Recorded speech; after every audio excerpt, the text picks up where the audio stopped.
आप सुन रहे हैं 91.2 NIBH हेलो दून। मैं हूं आरजे तौसीफ। और मैं हूँ आरजे भाई पाठक। जी अभय, आज का दिन हमारे लिए कई मायनों में खास है। जी, आज तो क्रिसमस है।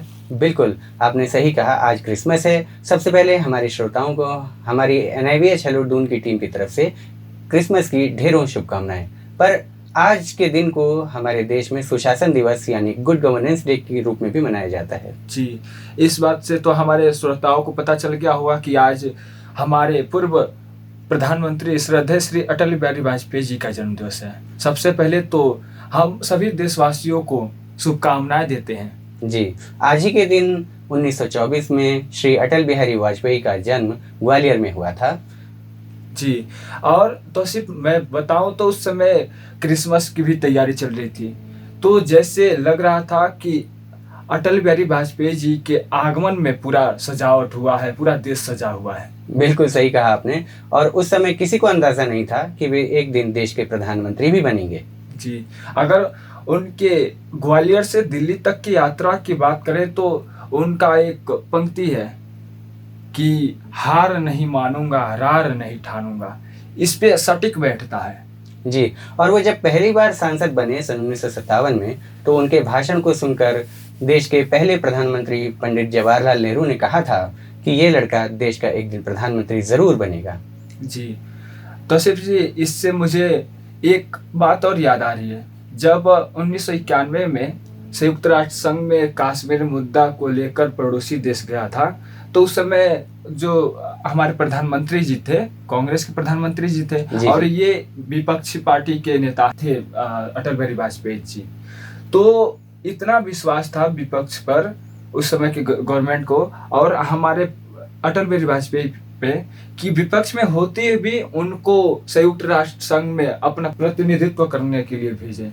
जी अभय, आपने संयुक्त राष्ट्र संघ की बात की तो मुझे याद आता है 1977 में जब अटल जी पहली बार विदेश मंत्री बने, तो उन्होंने संयुक्त राष्ट्र संघ में हिंदी में अपना भाषण दिया। तो इससे पता चलता है कि वे एक प्रखर वक्ता थे और हिंदी की शक्ति को उन्होंने पूरे विश्व को दिखाया। जी, और क्यों नहीं दिखाएंगे, क्योंकि वो प्रधानमंत्री बनने के पहले एक भावुक कवि भी थे। बिल्कुल, तो आपने कवि होने की बात कही है, तो आगे बढ़ने से पहले क्यों ना उनकी एक कविता उन्हीं की आवाज़ में सुन ली जाए।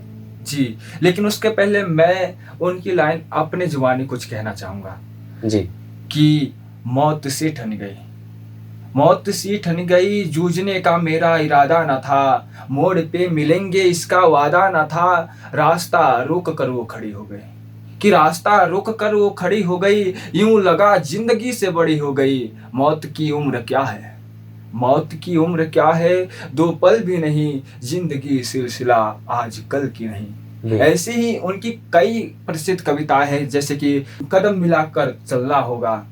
तो आइए पहले उनके ही जुबानी एक उनकी कविता सुनी जाए। जी। गीत नया गाता हूँ, टूटे हुए तारों से फूटे वासंती स्वर, पत्थर की छाती में उगाया नव अंकुर, झरे सब पीले पात, कोयल की कुहुक रात, प्राची में अरुणिमा की रेख देख पाता हूँ, गीत नया गाता हूँ, गीत नया गाता हूँ। इसका अंतिम है, टूटे हुए सपने की सुने कौन सिसकी, टूटे हुए सपने की सुने कौन सिसकी, अंतर को चीर व्यथा पलकों पर ठिठकी, हार नहीं मानूंगा, रार नहीं ठानूंगा, काल के कपाल पर लिखता मिटाता हूँ, गीत नया गाता हूँ, गीत नया गाता हूँ। आपने सुना हमारे अटल बिहारी वाजपेयी जी के जुबानी उनकी ही कविता। अब हम बात करते हैं उनके प्रधानमंत्री कार्यकाल के बारे में। जी अभय, आपने उनके प्रधानमंत्री कार्यकाल की बात की है, तो जब अटल जी 1998 में प्रधानमंत्री थे, तो हमारे देश ने अपनी सुरक्षा को ध्यान में रखते हुए परमाणु परीक्षण किया पोखरण में। जी, और जिसका बागडोर हमारे पूर्व राष्ट्रपति महामहिम अब्दुल कलाम जी संभाले थे। बिल्कुल, और उस समय उन्होंने जो हमारे देश पे आर्थिक प्रतिबंध लगाए गए थे, उनकी परवाह भी नहीं की। जी, और उसी समय इस परमाणु परीक्षण के बाद जो हमारे पूर्व प्रधानमंत्री लाल बहादुर शास्त्री जी जय जवान जय किसान का नारा दिया था, उसमें अटल बिहारी वाजपेयी जी ने जय विज्ञान का नारा जोड़ दिया। बिल्कुल, और इसके अलावा उन्होंने 1999 में दिल्ली से लाहौर तक की बस यात्रा की शुरुआत की। जी, इससे पता चलता है कि हमारे प्रधानमंत्री जी सिर्फ शक्ति के पुजारी नहीं थे, वो शांति के भी पुजारी थे। लेकिन पड़ोसी देश को ये पसंद नहीं आया।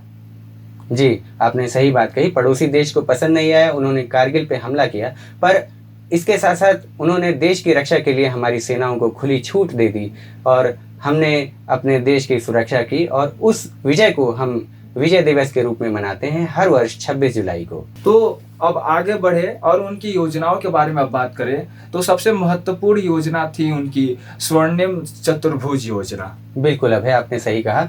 इस योजना के अंतर्गत सभी 4 बड़े शहरों को जोड़ने की व्यवस्था की गई थी, जिसमें दिल्ली, मुंबई, चेन्नई और कोलकाता। इसका उद्देश्य बताएं तो हमारे देश को आर्थिक रूप से मजबूत करने के लिए और जो परिवहन था उसको सुलभ करने के लिए लाया गया था। और इसके साथ साथ अगर देश को आर्थिक रूप से या किसी भी तरह से संपन्न बनाना है तो शिक्षा की बेहद ज़रूरत होती है।